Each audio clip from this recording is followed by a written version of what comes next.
Now it's time for tonight's distinguished lecturer. We have Dr. Genie Scott in the house tonight. She received her PhD in physical anthropology from the University of Missouri. Dr. Scott is currently the executive director of the National Center for Science Education. It's a nonprofit organization that supports evolution in science education. She's both a researcher and an activist in the creationism evolution discussion, has been for over 25 years, and has spent some time in Texas. Just last March, Dr. Scott addressed the Texas Board of Education in Austin when the organization met to revise the science standards taught in our classrooms. Dr. Scott has written many articles and books, including her two latest, Evolution versus Creationism, an Introduction, and Not in Our Classrooms, Why Intelligent Design is Wrong for Our Schools. And after our presentation tonight, Dr. Scott will sign her books in the lobby upstairs next to the gift shop, if you're interested. Tonight's lecture is entitled The Evolution of Creationism. Please join me in welcoming our featured lecturer, Dr. Genie Scott.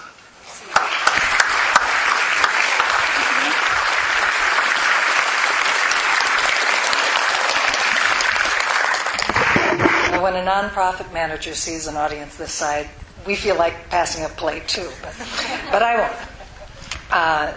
The Evolution of Creationism, that is a title that I've used many times, and it always makes people chuckle because it's the juxtaposition, of course, of two concepts, evolution and creationism, that most people don't think occur together very frequently. But I want you to consider the possibility that really everything in this universe of ours cumulatively changes through time, which is what the big idea of evolution is all about. And the anti-evolution movement has also changed through time, sometimes cumulatively, sometimes reverting to an earlier form, and sometimes adaptively radiating, shall we say, in response particularly to the environmental pressures engendered by the legal system. So we have indeed an evolutionary system here. Now, I'm an ex-college professor, and so the tendency always is to sort of revert to teacher mode. So I'm going to tell you what I'm going to tell you, I'm going to tell you, and then I'm going to tell you what I told you. And here's what I'm going to tell you. I'm going to suggest to you and try to convince you that a phenomenon called creation science gave rise to an evolved form, shall we say, or in some senses a reduced form called intelligent design, which itself has morphed into what we can call the post-Edwards form of anti-evolutionism, that being the form of anti-evolutionism that has become most popular since a very critical legal decision that took place in 1987, Edwards versus Aguillard. In the current post-Edwards environment in which we exist, there are two forms of anti-evolutionism. One suggests balancing evolution with the evidence against evolution, and the second form suggests teaching alternative theories to evolution. Now, we're not very far from a university. Were you to go to that university and go to the biology and geology departments and ask, Professor Brown, could you please give me a list of the evidence against evolution? Could you please give me a list of the alternative theories to evolution? You would be met with very puzzled looks because the science community doesn't recognize any alternative theories, and there's not a list of the evidence against evolution. In order to find out what people would like teachers to teach in these two categories, you really have to go to the creationists, because the proponents of these arguments really want you to teach, quite frankly, what used to be called intelligent design and creation science as alternative theories, and what is now being called evidence against evolution, but which is really the ideas proposed by the creation science and intelligent design proponents. So that's what I'm going to tell you, and now let's see if I can support that point of view. In the beginning, if you will, we will start with the Scopes trial, which was the first major challenge to the teaching of evolution in the United States. Now, William Jennings Bryan, excuse me, how did we get there already? There we go. Now, this is what I'm talking about. William Jennings Bryan and Clarence Darrow were, of course, two of the towering political and legal figures of their day. They squared off in 1925, one defending and one attacking John T. Scopes, who was a high school science teacher in Dayton, Tennessee, who broke a law in Tennessee, the Butler Act. The Butler Act said you can't teach evolution in the Tennessee schools. And as a test case, so to speak, for this law, the burghers of Dayton set up John Scopes. There's a question as to whether he actually ever really did teach evolution, but nonetheless, there was this trial held in 1925, and John Scopes lost. He was convicted of teaching evolution, and he was fined, although the fine was later rescinded. But what I want to call your attention to is 3 points that William Jennings Bryan made during that court case. Bryan argued that evolution was unsupported science, that evolution was not valid science. Scientists were rapidly giving up on the idea of evolution. He also argued that evolution was incompatible with Christian faith. And he also made an argument that's going to sound familiar to Texans, that citizens rather than experts should determine the curriculum. He who pays the piper calls the tune. Now, at NCSC, we have what we call the Pillars of Creationism. And this was independently developed from the ideas of William Jennings Bryan, believe me. The Pillars of Creationism, to my staff and I, are the categories into which you can fit any creationist argument that we've ever encountered. And the first pillar of creationism is that evolution is a theory in crisis. That scientists are giving up on evolution. It's not held to be as sturdy an explanation as it used to be. The second argument is that evolution and religion are incompatible, that Christian faith in particular is incompatible with the idea of common ancestry. And the third pillar of creationism is the fairness pillar. That so many people object to the teaching of evolution that if you're going to teach it, balance it out by teaching something else, whether that's creationism, creation science, intelligent design, evidence against evolution, etc. It is a variant, shall we say, of the third argument that William Jennings Bryan made. Now, I'm going to be talking about some legal things here, so let me just refresh your memory really quickly with something that you all know from your junior high civics classes, and that is the First Amendment of the Constitution, which has 2 clauses in the religion component to it, which Congress shall make no law respecting an establishment of religion and prohibiting the free exercise thereof. The establishment and free exercise clauses form the heart of the religion component of the First Amendment. Establishment means that no government agency, and schools are considered a government agency, no government agency can promote religion or promote a specific religion. The free exercise clause says that governments and government agencies, government entities, can't stand in the way of somebody practicing their religion. When you look at it, the establishment clause and free exercise clauses taken together mean that governmental institutions need to be religiously neutral. They can't take a stand to promote or inhibit religion. And it's a very difficult thing to adjudicate these 2 clauses. In one sense, they're kind of contradictory, which is why First Amendment law is so complicated and why there's so much of it. One person's establishment clause issue is another person's free exercise issue. So there's a lot of balancing and back and forthing going on here. In the case of the teaching of evolution, the teaching of creationism in the United States in the last 100 years or so, well, 80 or so years anyway, the establishment clause and free exercise clauses have always been involved in every single one of these entities. Well, the book that John Scopes used for biology class was Hunter's Civic Biology. And this book included evolution, as did most books published after the turn of the century. After the Scopes trial, however, evolution disappeared from high school biology textbooks, and thus from the high school biology curriculum. It wasn't until the 1960s that evolution returned to the high school biology curriculum, and that was largely as a result of the panic that the United States went into when the Russians put up the first satellite, Sputnik, and beat the U.S. to space. At this time, the National Science Foundation put money into the development of high school science textbooks that were actually written by master teachers and scientists rather than just by textbook company employees. These books were cloned by commercial textbook publishers, and evolution re-entered the high school biology curriculum. Now, the state of Arkansas still had an anti-evolution law on its books.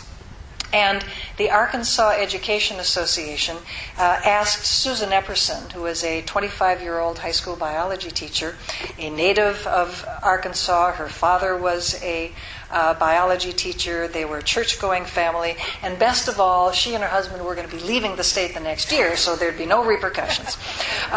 They asked Susan Epperson to be the plaintiff for what they thought would be a very quick, cut-and-dried, a couple of hours. You won't have to go on the witness stand. It'll be over in a flash. And, of course, the courts will decide that this is a silly law saying that you can't teach evolution. We've got all these books. Evolution's a normal part of science. This will be over in a real hurry. Well, that isn't quite what happened, and Susan Epperson tells the story very nicely about how surprised she was when the state court ruled against the plaintiffs. In other words, ruled to retain the law on the books. So Epperson versus Arkansas went all the way to the Supreme Court. And in 1968, the Supreme Court struck down those laws like the Butler Act that John T. Scopes had been tried under so many years earlier. Just kind of as a little footnote to the Epperson story, John and Susan Epperson went on to have two children, one, Elaine, an evolutionary biologist, and the other, Mark, a Presbyterian minister. This clearly is a family that doesn't have a problem with science and religion. We can tell this. Well, so evolution came back into the high school curriculum during the 1960s. And this encouraged the development of an anti-evolutionary strategy called creation science. Now, creation science was largely built up by Henry Morris and his followers during the 1960s, 70s, 80s. Henry Morris lived until 2002. He was a hugely productive individual and really shaped this movement. He's extraordinarily important to the history of creationism in the United States. Scientific creationism is the attempt to take a biblical literalist view of creation. Special creation, generally speaking, a young earth form of creationism, and claim that there is scientific evidence to support this. The argument was that you're teaching evolution in the schools now. There should be something to balance it out. So here's an alternative scientific explanation, creation science, that you can teach alongside of evolution. And they felt that that would inoculate the students against accepting evolution and therefore, in their opinion, losing their faith and losing everything that implies. The science of creation science is irregular, to say the least. One of the enthusiasms of creation science is something called flood geology, which is the idea that all of the sedimentary deposits on the planet, including where we're standing today, were the result primarily of the receding waters of Noah's flood. And Grand Canyon and the whole Colorado Plateau, the 4,000 or 5,000 foot of sediments that you find in that part of America, was laid down by the receding waters of Noah's flood. And you have a great literature in creation science describing exactly how this happened. This would certainly not be a point of view that any standard geologist would be likely to accept, needless to say. Creation science really is based on a specific Christian belief called special creationism. Now, special creationism is the idea that God created, but of course all Christians believe God created. Special creationism is a theological view about how God created. And the way he created was to create everything in its present form. This is the most important aspect of special creationism, creation of things in their present form. So the galaxies and the solar system and plants and animals that we see today on planet Earth, these were all created pretty much as we see them today. So if you were to go back into time, you would see pretty much the same universe that you see today. In terms of plants and animals, special creation argues that God created organisms as specially created kinds that have limited genetic variability. So there would be created, for example, the cat kind, which would include tigers and lions and pumas and bobcats and house cats and all the other kind of felid sorts of creatures, the cat kind, with limited genetic variability. You can have evolution within the cat kind, but you can't have, say, the dog kind and the cat kind sharing a common ancestor. That is not acceptable in the special creation point of view. And of course, that is what evolution is all about. The big idea of evolution is that living things shared common ancestors. That's what is taught at the universities, that is what is presented in museums, and that is considered standard science. But it's unacceptable to the creation science point of view. Now, the most common form of special creationism is that this creation event occurred at one time and at a fairly recent duration of time, during the 6 days of biblical creation and about 6,000 to 10,000 years old. Now, usually when we think of special creation, we think in terms of the creation of kinds. God created the kinds of animals. Adam named the kinds of animals. Noah was told to take male and female of each kind of animal. This is a theme that runs throughout Genesis. And we think of whole organisms, pine trees or barnacles or warthogs or human beings or something like that. But the special creation idea can also refer to parts of things, so to speak. The bacteria flagellum is a special creation in this sense to the intelligent design proponents. And I'll explain why I take that point of view. They would deny that. They would say that that is not true. But when the argument is being made, as I'll try to defend a little bit later on, that things like the bacteria flagellum or the vertebrate eye or other really complicated things, the blood clotting cascade, say, could not be explained through natural causes, it requires an intelligent agent, sounds a lot like special creation to most of us who have studied this movement. If you read the creation science literature, what you find is what they call the two-model approach, which is the idea that there are only two possibilities out there. There's either creationism or there's evolution. And therefore, if you disprove evolution, well, special creation wins by default. Now, the logic here is very bad, because if you think about it, there's really only one evolution. I mean, living things had common ancestors, that's kind of the big idea here, and there's various ways of studying it, but there's really only one big idea in evolution. But there's certainly more than special creation on the religion side of things. For example, there's something called theistic evolution, which seems to be the best kept secret in this whole controversy. Theistic evolution is a Christian view that says, of course, evolution happened, but it's how God chose to bring the universe about. It's how God chose to create diversity among living things. It's the official theology, if you will, of Catholics. It's what you learn if you go to Catholic school. It's also the general theology of most mainline Protestants. Methodist, Presbyterians, United Church of Christ, Unitarians, and so forth. But you don't have to just stick with Christianity, because there certainly are plenty of other religions, both world religions as well as tribal religions. There's religions that are no longer around anymore, in which disproving evolution doesn't prove them either. So the logic of the two-model approach is really very faulty on a number of lines.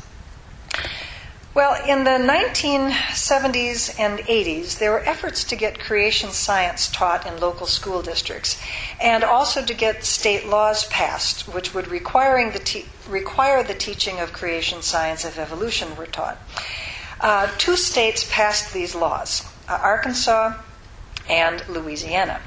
The Arkansas Law 590 defined creation science and called for the balanced teaching of creation and evolution. These laws were eventually struck down in 1987 by a Supreme Court case based on a Louisiana law, Edwards versus Aguillard. And the reasoning of the judge, I think, is worthwhile contemplating for a moment.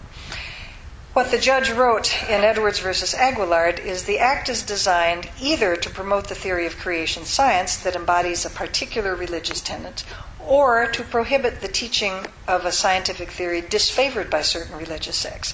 In either case, the act violates the First Amendment. And this is the bottom line. Public school classes have to be religiously neutral. They cannot favor one religious view over another, nor favor religion over non-religion.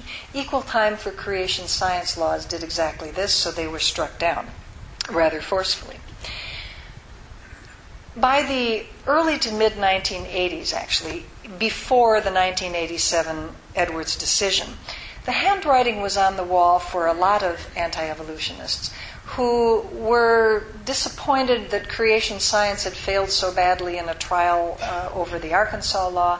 And they were disappointed because the stress on biblical literalism prevented creation science from being accepted widely by Catholics, for example, or mainstream Protestants. It was really just the biblical literalist component of the Christian community that embraced creation science. So a group of conservative Christians, some of them young earth creationists, some of them old earth creationists, got together, held a number of conferences, held a number of meetings, stimulated the writing of a number of books that would try to form a new kind of anti-evolutionism that wouldn't make the same mistakes as creation science. The book on top here, The Mystery of Life's Origin, is generally considered the founding book of this new movement. The book, of course, as you can tell by the title, was about the origin of life. And the book takes the perspective that not only is the origin of life a really difficult problem, it is. The scientists have not come up with a consensus view as to how this first replicating structure got started. It's a very tough problem, there's no question about that, but they went a step further.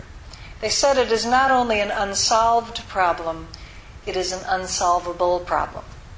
That the origin of life is just too complicated to answer by the normal way that science is done, which is to explain through natural causes. The foreword was written by a biologist named Dean Kenyon, and he wrote, "It is fundamentally implausible that unassisted matter and energy organize themselves into living systems." In other words, you can't explain this through natural causes. An intelligent agent is necessary. God, of course. Now, this is very similar to a point of view held by a 19th century cleric named William Paley. Paley wrote a book in 1802 called Natural Philosophy.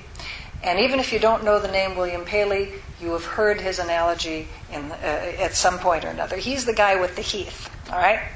You're walking along a heath and you see a rock. Well, this rock might have been there forever. You would not take notice of it. You'd probably walk right on by. Perfectly natural thing. If you see a pocket watch on the heath, you know because of the complexity of that watch, all the springs and wires and glass and metal and stuff that working together allow you to tell time. You'd know from the complexity of that watch that there had to be a watchmaker, because that watch is not a natural item. Analogously, if you see the vertebrate eye, if you see this very complicated structure which has layers and nerves and lenses and all kinds of stuff that very cleverly allow light to the brain and form images and so forth, you know when you see something that's complicated, that can't be natural. That has to be the result of an eye maker. Therefore, there must be a God. The book Natural Theology was an apologetic. It was an argument for the existence of God based upon the complexity that you find in nature. And it was a very, very popular book. Now, of course, what Darwin did was take that idea of Paley's, that here's a really, really, really complicated thing, and say, actually, there is a way to explain the origin of that very complicated thing, the vertebrate eye, using natural causes. And he actually, in his book on the origin of species, the 150th anniversary of its publication is this year, in his book on the origin of species, he specifically used the eye as an example of something that could evolve through natural selection, because he knew that everybody reading his book would have read Paley. You don't notice that today because nobody reads Paley anymore, although it's a very interesting book. But Darwin knew, and so he wanted to really set up his audience for accepting his view. So he took the most challenging example he could think of, which was the vertebrate eye, which had been Paley's big example. So the intelligent design argument is really a very, very old argument. And I would like to present to you the idea that creation science is the larger set, so to speak. But intelligent design is nested very cleanly within it. That is to say that every claim made by the intelligent design proponents pre-existed in creation science. The design argument, the probability arguments, the complexity arguments, all of that arises directly from the arguments that you see in creation science. But creation science also makes a lot of other claims that intelligent design doesn't. You don't find anything in intelligent design, for example, about Noah's flood or about the age of the earth. They are agnostic on those kinds of issues. But everything in intelligent design is inseparable from creation science. There's nothing new here. I would like to let the proponents of intelligent design define it. I think that's the fairest thing to do. William Dembski defines intelligent design as a three-part idea: a scientific research program that investigates the effects of intelligent causes, an intellectual movement that challenges Darwinism and its naturalistic legacy, a way of understanding divine action. Now, two of these might be interesting, but they're not scientific. They are theological questions. The only scientific component of intelligent design is that first statement, that intelligent design is a scientific research program investigating the effects of intelligent causes. So let's take a look at the science of intelligent design. Theologians have argued against the theology, but I'm not a theologian. I'll let John Haught argue about that. Well, unfortunately, it's fairly thin. There are really only two ideas in the scientific realm of intelligent design. One of them is Michael Behe's idea of irreducible complexity, which he expressed in his book Darwin's Black Box back in the mid-90s, and William Dembski's own design inference, or complex specified information, or complex specified complexity, which he discussed in his book The Design Inference and several other books. These are both variants of the same idea. Dembski believes that irreducible complexity is really a subset of the specified complexity idea. Basically, what we're dealing with is the idea that there's really, really, really complex things out there which, by their nature, cannot be explained through natural causes. In irreducible complexity, the idea is things like the bacteria flagellum with its 40 or so proteins requires all those proteins to be together at one time, like a carburetor, like a purposeful arrangement of parts is the phrase Behe often uses. All of these parts have to be get together at the same time, or you don't get a flagellum motor that works.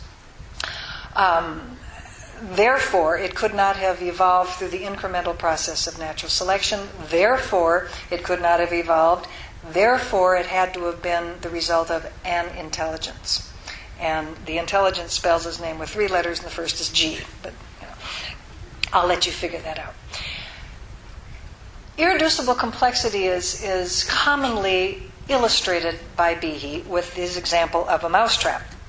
And a mousetrap has 5 different components to it, which are on the screen there. Is that brighter to you than it is to me? It looks pretty dim to me, but I'm trusting you can see it. You have a spring, you have a hold-down bar, a platform, et cetera, et cetera. And he says that you can't catch mice unless you have all of these pieces together. So a mousetrap is irreducibly complex. Well, if you go online and you Google Behe mousetrap, you will find that there's something of a cottage industry in creating reduced mousetraps. Scientists have had a lot of fun. There are 4-part mousetraps, there are 3-part mousetraps, there are 2-part mousetraps, and one scientist has even come up with a 1-part mousetrap, which I guess you could maybe stab the mouse or something with. I don't know. Or maybe just hit it with the platform, whatever. But Behe isn't really talking about mousetraps. I mean, what Behe is really talking about is things like the bacteria flagellum, which he claims the motor that makes the flagellum rotate is really irreducibly complex. Now, somebody is going to say, that is a really cool graphic, Genie. I really like that graphic. And a biochemist is going to, and a molecular biologist is going to say, but it's all wrong, because the way a flagellum rotates is like this. It doesn't undulate like the drawing. The only thing I can say is I got it from a creationist site, okay? So we will consider the source. Let's talk about irreducible complexity. Here's the idea. Behe says that there is no selective advantage for putting this protein together with that protein, together with that protein, together with that protein, together with that protein, and so forth and so on. That because there's no selective advantage incrementally, you can't get an irreducibly complex structure. It has to be this purposeful arrangement of parts. All the parts have to be together to make it work.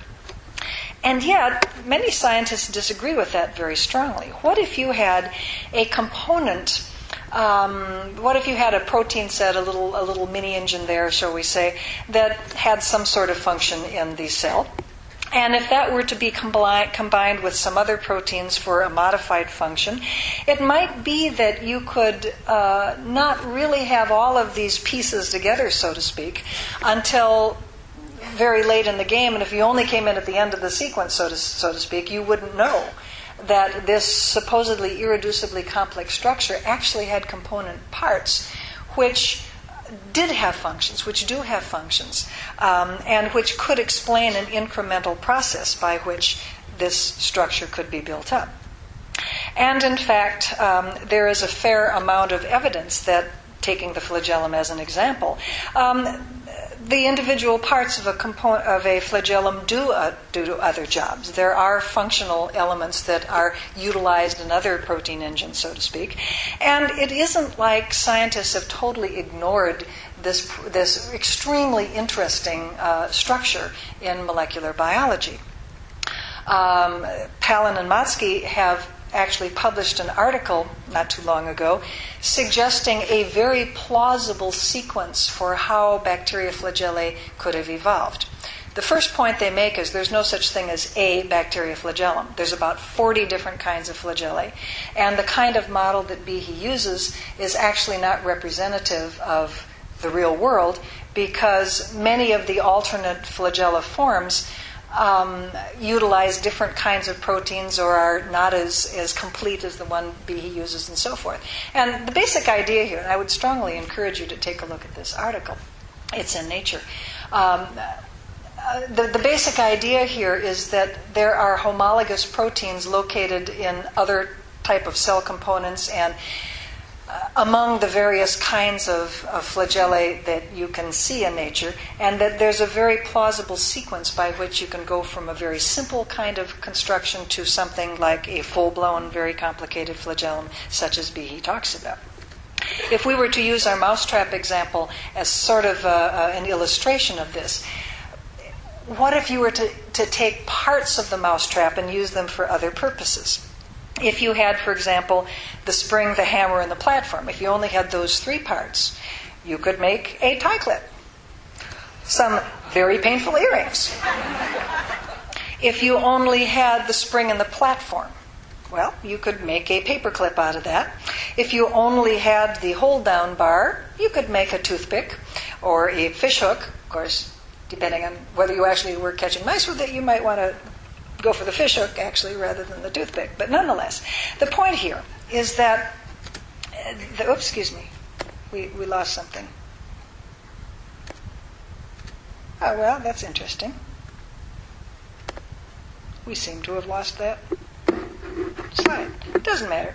The point here about the mousetrap parts is that components of a molecular engine, of some of these very fancy and very complicated structures at the molecular level that are so popular among the intelligent design supporters, can be produced by reusing and retooling other kinds of proteins. And actually, I just saw an article today that I will call your attention to. The date on this is September 14th from Monash University down in Australia. A scientist named Lithgow and his colleagues working with the TIM complex, TIM complex, which is one of these molecular machines so beloved by intelligent design proponents. It's involved in protein transport into mitochondria. The mitochondria in the cells of eukaryotes, of the creatures that have nuclei in their cells, mitochondria are actually derived from bacteria that were living symbiotically in these first nucleated cells. And so Lithgow and his colleagues were very interested in this because bacteria don't have the TIM complex. So they looked at bacteria that are similar, that are thought to be similar to the very primitive symbiotic bacteria that were incorporated in that very early times that eventually gave rise to mitochondria. And they found, when they looked carefully, that there were bacterial proteins that were related to the components of the mitochondrial TIM complex. And from this they concluded that the claims of evolutionary biologists that evolution works by this kind of tinkering of extant proteins and extant substances, reworking them, recombining them, and producing something new, a very Darwinian kind of argument, after all, was certainly very accurate. And as a quote from that article, Francois Jacob described evolution as a tinkerer, cobbling together proteins of one function to yield more complex machines capable of new functions. Our work describes a perfect example of Jacob's proposition and shows that Darwin's theory of evolution beautifully explains how molecular machines came to be. Now, another enthusiasm of the intelligent design proponents, such as Steve Meyer, is to claim that new genes cannot evolve because new information, whatever information means in ID speak, can't occur without the infusion of intelligence, which, of course, is a fancy way of saying special creation.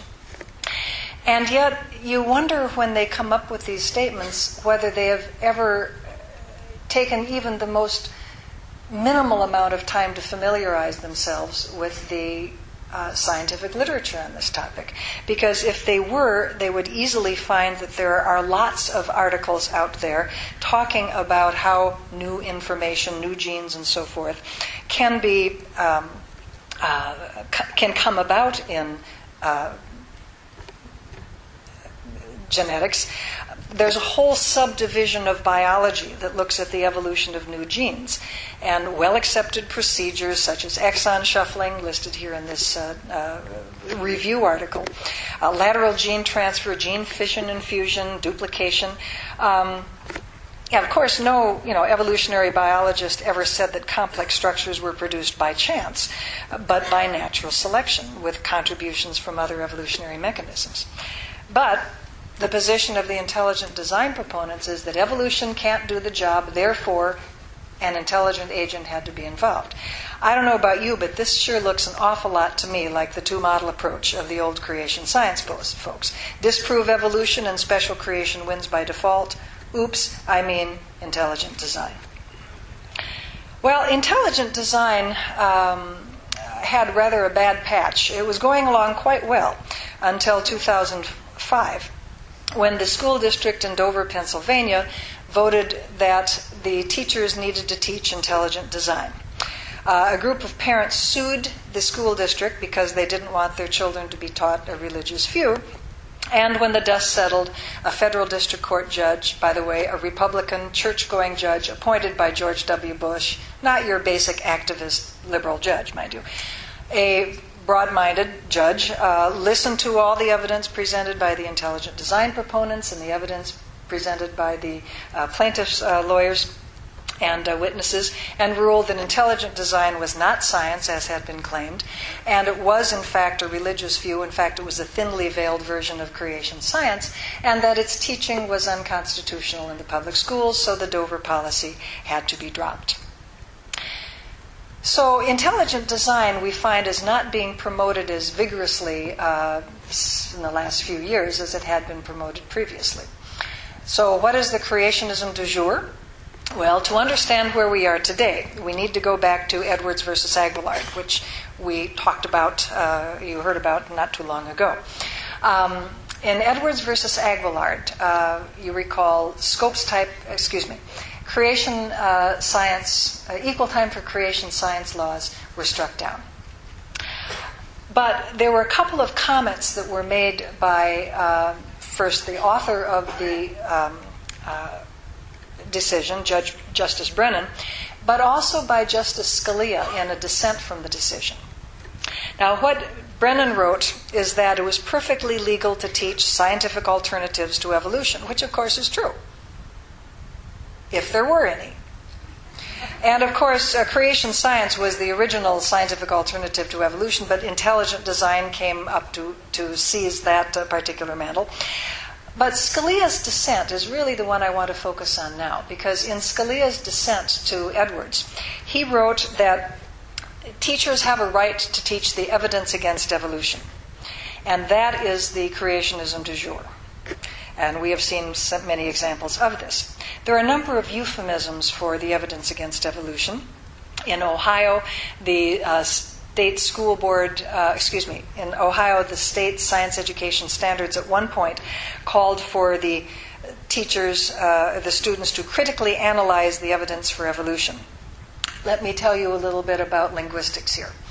When you hear the phrase critically analyze the evidence for evolution, they're not really talking about critical analysis. That translates to criticize evolution. That's what the materials are. Teach the evidence for and evidence against evolution. Teach strengths and weaknesses of evolution. That is your fine state as the origin of that ringing phrase. The idea of teaching evolution is theory, not fact. And I can go on for hours about that. This is the idea of a theory as a guess or a hunch or something that you can just wave away. When scientists talk about theories, it's a big deal. It's not a hunch. When we talk about theories, we mean inferential explanations. A theory is the most important thing in science. Of course, evolution is a theory. Theories explain facts. They outrank them. Much more important. Teach the full range of views about evolution, a phrase that cropped up in the discussion about the No Child Left Behind Act.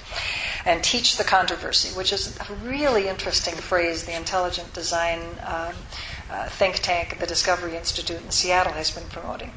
Teach the controversy. What that means is the teacher should pretend to students that scientists are arguing about whether evolution happened, which is really not taking place. There is no controversy over whether evolution happened. Controversies exist about details of evolution. We argue like cats and dogs about the mechanisms of evolution, about how the tree of life is branched. In your exhibit here, I noticed when I was going through those dinosaurs this afternoon, you've got the two views of the relationship between birds and dinosaurs.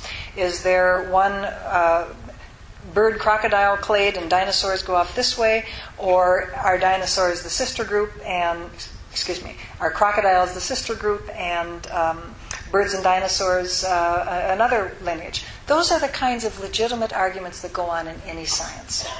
But that's not the same thing as saying that because scientists argue about the details of evolution, they are somehow questioning the whole issue of whether living things have common ancestry, because that just is not happening in the scientific community.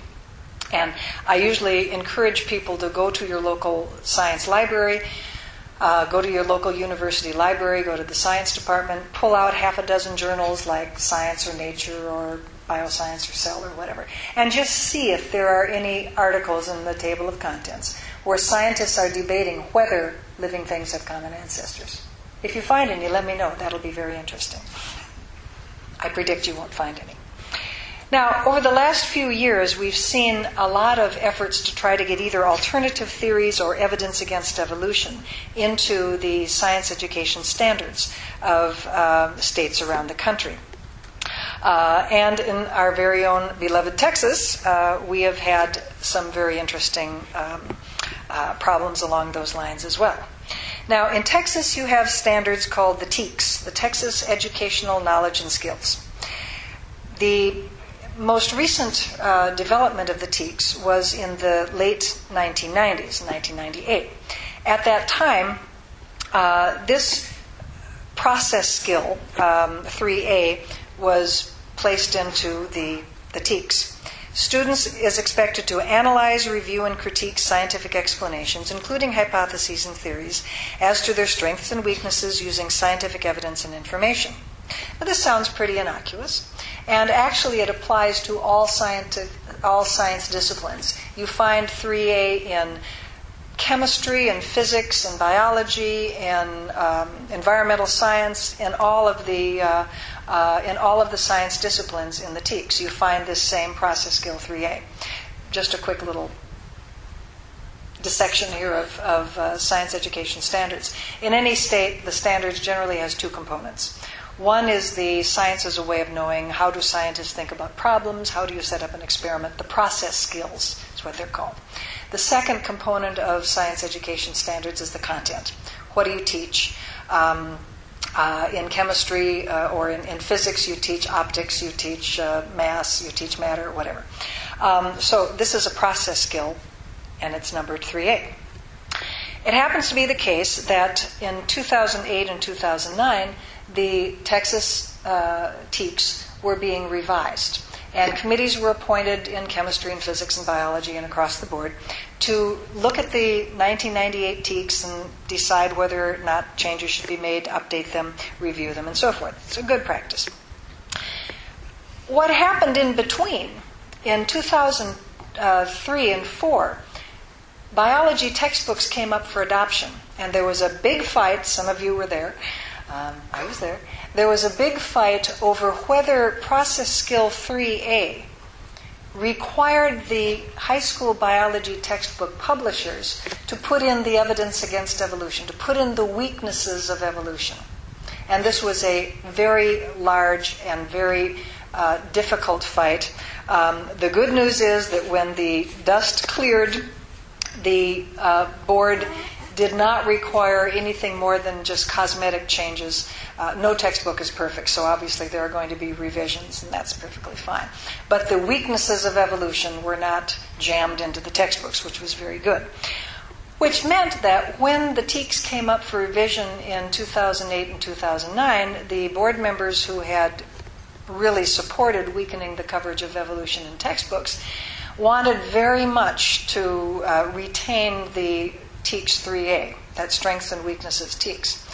Similarly, members of the biology committee and members of the other science committees, having seen what happened in the biology adoptions, wanted to get rid of that. And so the committees drafted a new 3A, which is the bottom part of that paragraph, that students should analyze and evaluate scientific explanations using empirical evidence, logical reasoning, and experimental and observational testing.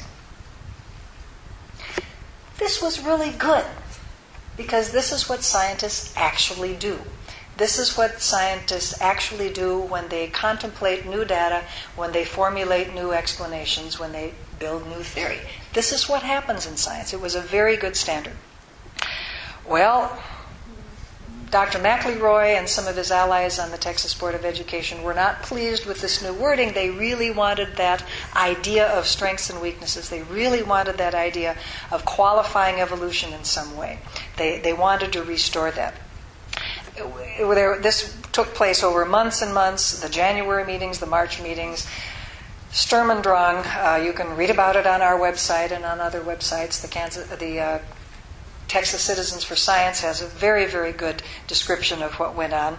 Also, Texas Freedom Network did yeoman work on this. Both of those organizations were marvelous to work with. And what they finally came up with, after all the horse trading and pressure on the committees and amendments and modifications and voting up and down and back and forth, is a TEK. We call them, they're not really TEKs, they're standards. The TEKs is the whole works. A standard, process skill 3A, came out looking very much like politics had taken a shot at it. Here's what it reads. In all fields of science, analyze, evaluate, and critique scientific explanations by using empirical evidence, logical reasoning, and experimental and observational testing. They should have stopped there. That's where the period should go. including examining all sides of scientific evidence, of those scientific explanations so as to encourage critical thinking by the student. I swear, you can detect the political influence in education by the number of prepositional phrases alone. So basically we got son of strengths and weaknesses, but it's much better than the original of strengths and weaknesses. And other modifications in the Texas standards are problematic, but good teachers can certainly work around them. The worst thing about the amendments that were made to the standards written by the teachers and scientists on those committees, the amendments made by board members to those standards. The worst thing is that many of them will open the door to a teacher who has creationist leanings who wants to bring this in and who up until now has perhaps been discouraged by the previous wording. But now, maybe we can bring in the weaknesses of evolution about the complexity of the cell, for example, which is one of the new standards. Well, what we're seeing these days is a lot more of this evidence against evolution, weaknesses of evolution, critical analysis of evolution. The idea that you're going to teach evolution, will balance it out by teaching the evidence against evolution. But as I mentioned before, the scientists are mystified by this idea. We don't really have a list of evidence against evolution. These are all creationist arguments that have just been renamed.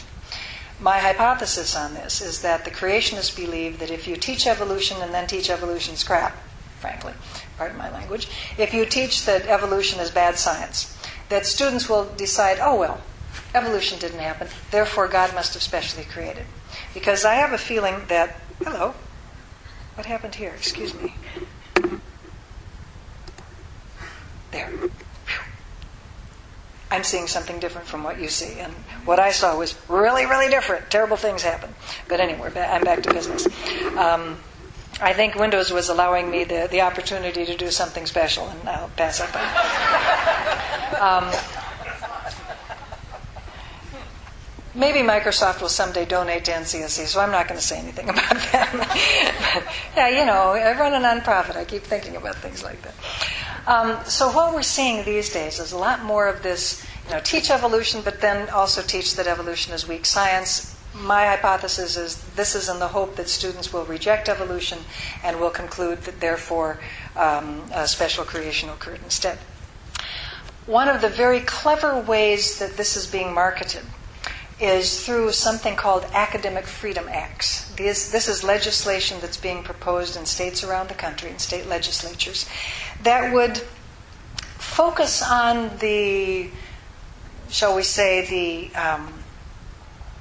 the right or the academic freedom of teachers to teach the full range of views, or focus on the rights of students to learn everything there is about the subject. Academic Freedom Acts are a very clever new way of framing creationism. The thing is, we don't let students decide whether Grant surrendered to Lee or Lee surrendered to Grant. We teach them straight history, right? We don't we don't present both of these and let the students decide. And we don't do that in science either. At the K-12 level, the job of the high school teacher is to teach them standard consensus biology. When you get to college, you can deal with all the stuff that's out on the fringe. But in high school, you teach such basic stuff. The idea of teaching something that's not even considered science is really loony when you think about it. But when you couch it in terms of that third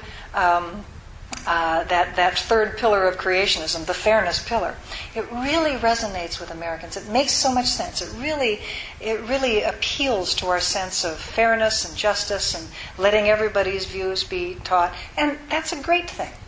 If the intelligent design people or the creation science people want to be taught in high school, convince the scientists first. And then it'll trickle down into the high school curriculum just like any other new idea.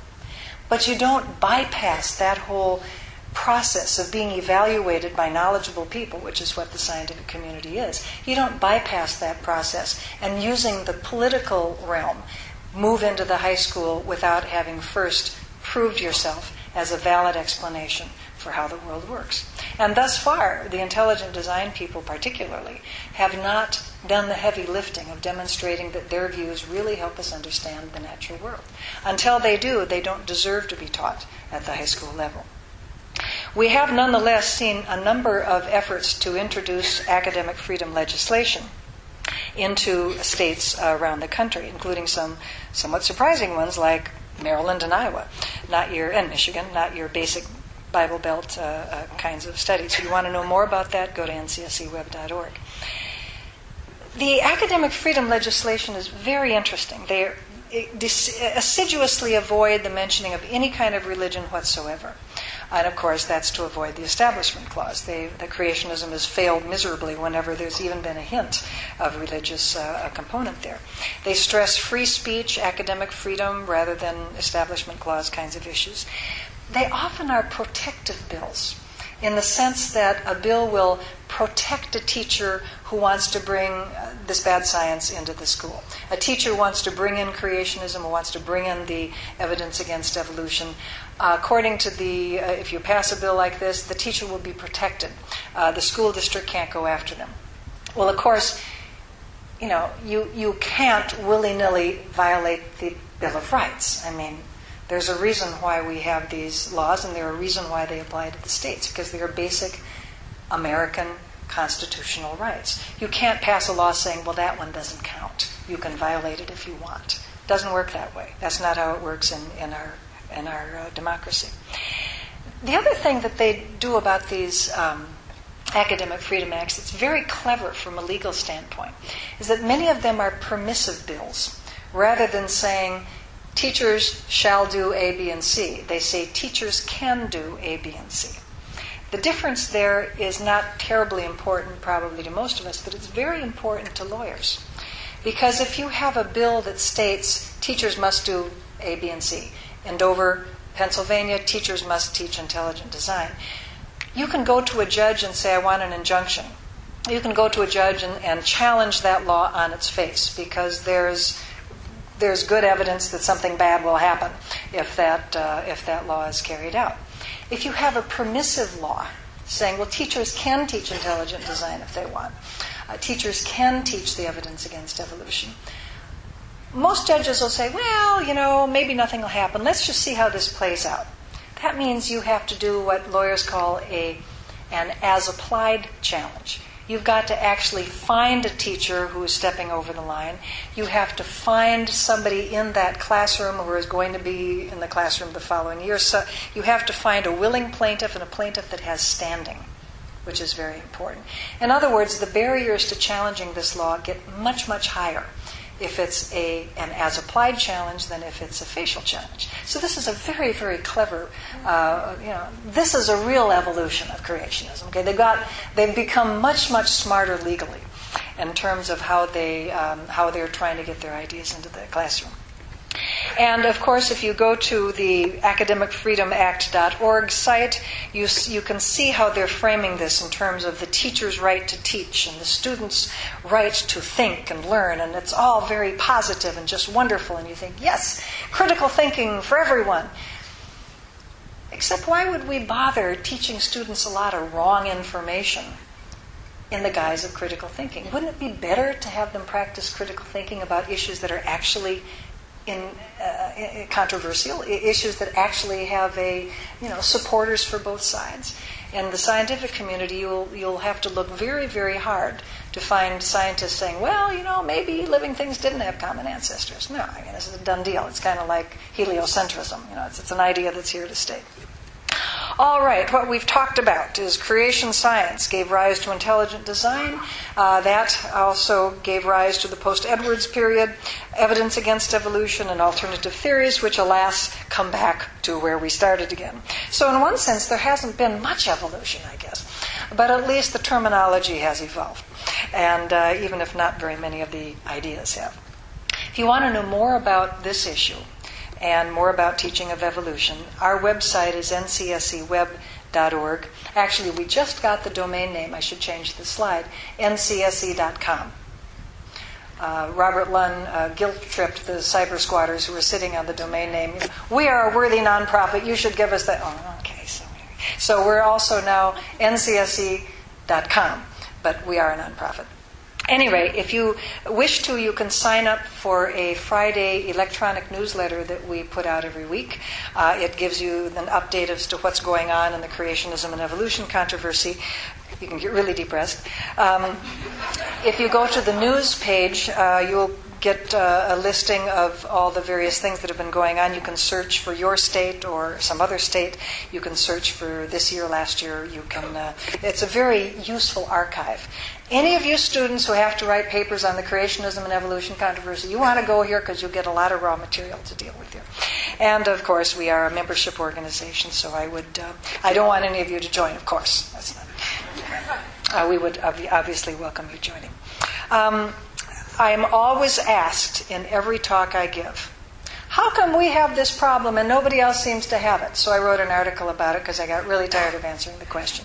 If you go to Cell, February 10, 2006, the article Creationism and Evolution, It's the American Way, explains why we have this problem here and not elsewhere.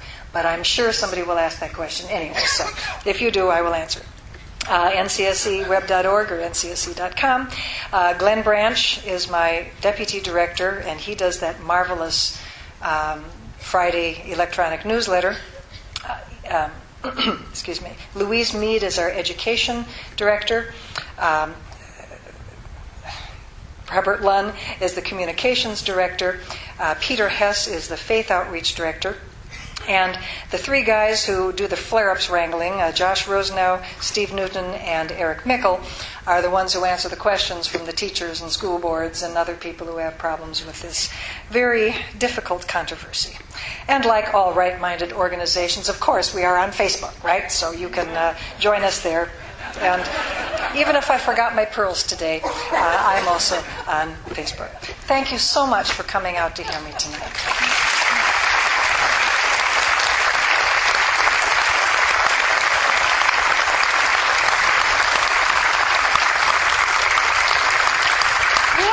A short question and answer session, and then we have the book signing. If you don't have your books, they're available at the box office. The books will be sold at the box office, and then the book signing will be under the Big Al 2, the juvenile Allosaurus near the gift shop. So I'm going to turn it back over to Eugenie for questions. And can you see okay? I can. Okay. I can. The lights are a little bit better. I hope you felt that I was actually talking to you because I couldn't see you. I was just pretending I could see you. I was just sort of looking out earnestly across all these. I couldn't, but now I can see you. Hi, good to see you all. This gentleman over here. Yes, I noticed that you referred to evolution as a theory, and they refer to evolution as a theory. But as a scientist, when we have a theory that's been of long standing and that everyone applies to, you said no scientists are really speaking against it, we tend to call that a model.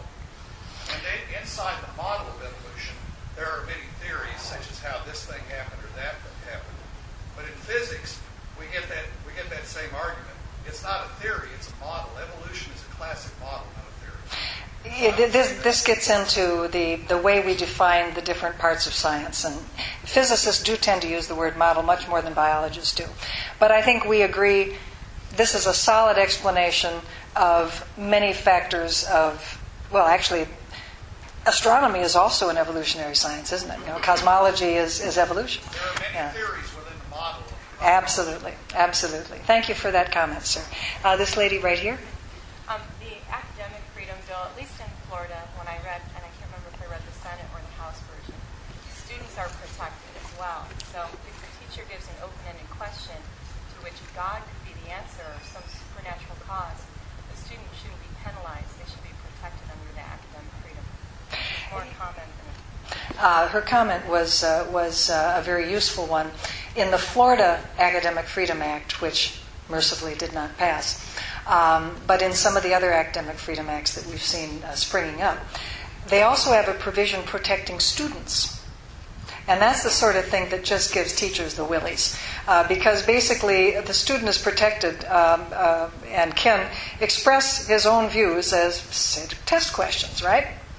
So you can sort of imagine how that could deteriorate really quickly. If you ask a question and you expect a scientific answer, but the student goes on and on about students' religious views, the student might argue that he is protected from being graded down on that answer because that's what the law says. Although the point of the test is to see whether you understand the information given in the course. So, these laws are really very, very poorly thought out in any number of directions. The gentleman sitting next to you? Yes, I just have a thought that perhaps one of the more better ways to treat the problem would be more with a stealth method, wherein, for example, when I was an undergrad... You have to speed it up just a little bit. Okay, I'm sorry. When I was an undergrad, I took a logic course for the first time, my sophomore year in college. Now, if we could get kids to think critically and logically and recognize fallacy when they see it, like, for example, the Paley thing, the argument from ignorance, right there. I don't understand how it works, therefore God. His comment had to do with an approach that I embrace, that we need to spend more time on critical thinking. I would expand it to science as a way of knowing. I would really wish that college professors, K-12 teachers who teach science would regularly bring in how it is we know about something. Science too often, especially at the K-12 level, but even at the college level, too often science is taught as just a bunch of conclusions, a bunch of facts, a bunch of stuff that you memorize. The process of science and this really very exciting and often very, very frustrating process by which the scientific community does come to a consensus about how the world works in this category or another, is something that I don't think people really understand. And so when, the creationists or any other anti-science, I shouldn't say anti-science, but anti-science, standard science groups come up with explanations that really aren't based on empirical evidence. They're based on ideology. Many people don't have the skills to really evaluate why that is so, and why that alternative explanation really is invalid as science. Someone had a hand up a little bit about half. Yes, sir. Yes. I have two questions. The first question is this phenomenon only U.S. phenomenon, and why? The second question is, the creationists have been quite passionate for the last 100 years. What's driving it? Question one. The short answer is we have more of this problem in the United States than any place else in the world, although bad news is it's growing elsewhere.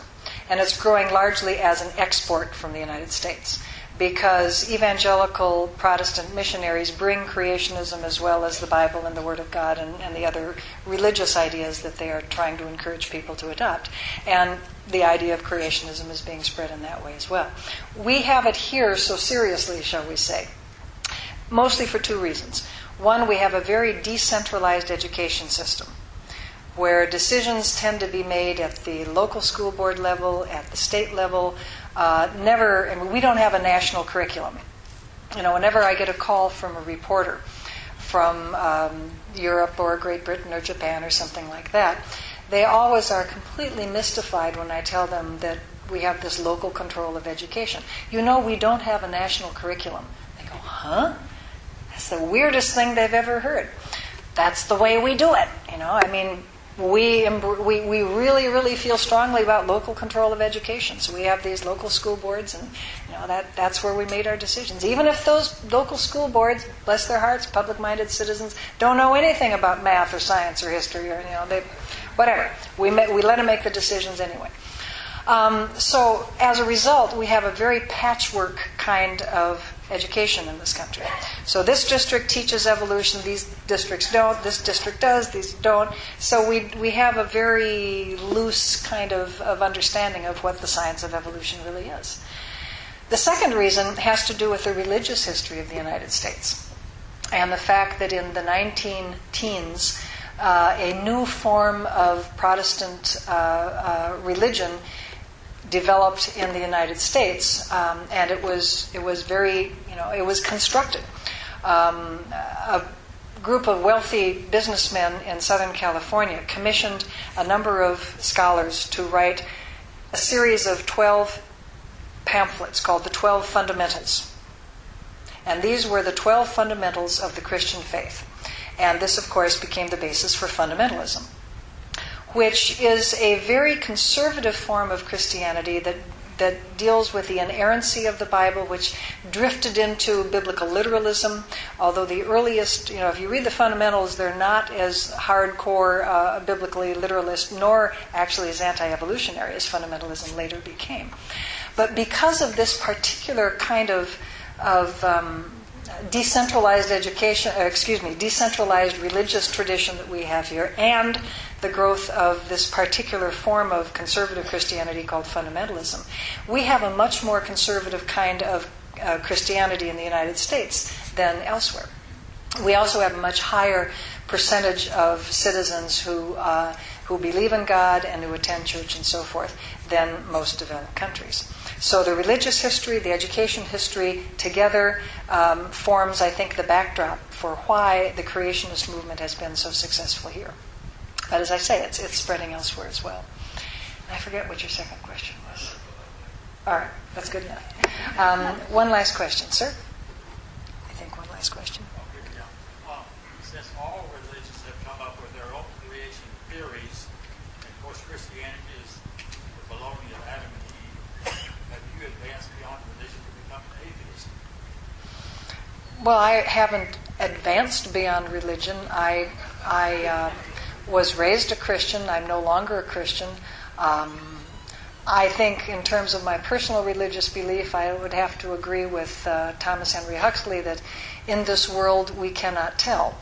And so he coined the term agnosticism. We don't know. I would probably describe myself as an agnostic, but being non-religious does not make one anti-religious. I think there's a big difference there. And I think there's a lot of people like me who are non-religious but who don't hate religion or hate religious people. I'm an anthropologist, it makes about as much sense to me to be anti-religious as it would be to be anti-kinship. This is a basic part of being a human being. And I find religion very interesting, but it doesn't happen to speak to me right now. In the back.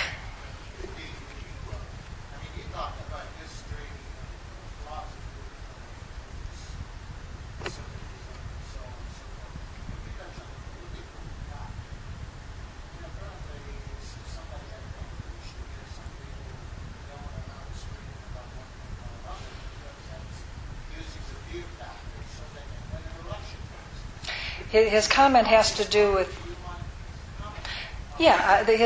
perhaps most of you heard him. His comment had to do with politics, and certainly the fact that we have this decentralized education system where we have these elected school boards all over the place. Wherever you have elections, you have politics, and so education in the United States is highly politicized. So right away, right there, whenever the science curriculum comes up for consideration in a district or in a state, chances are, dollars to donuts, you're going to get a fight about evolution in the curriculum. Religion is often used by politicians beyond just the idea of education. But certainly religion is not uncommonly used by politicians to promote a particular political ideology. God wants us to do it this way. Well, God wants us to do it that way. And perhaps the union of political ideology and religious ideology is the most toxic. It is one reason why the Founding Fathers were very concerned that there not be an established religion in the United States, and that the government keeps its hand off religion, and religion keeps its hands off government. And I think we are all much better off if that is the case. Thank you so much for coming to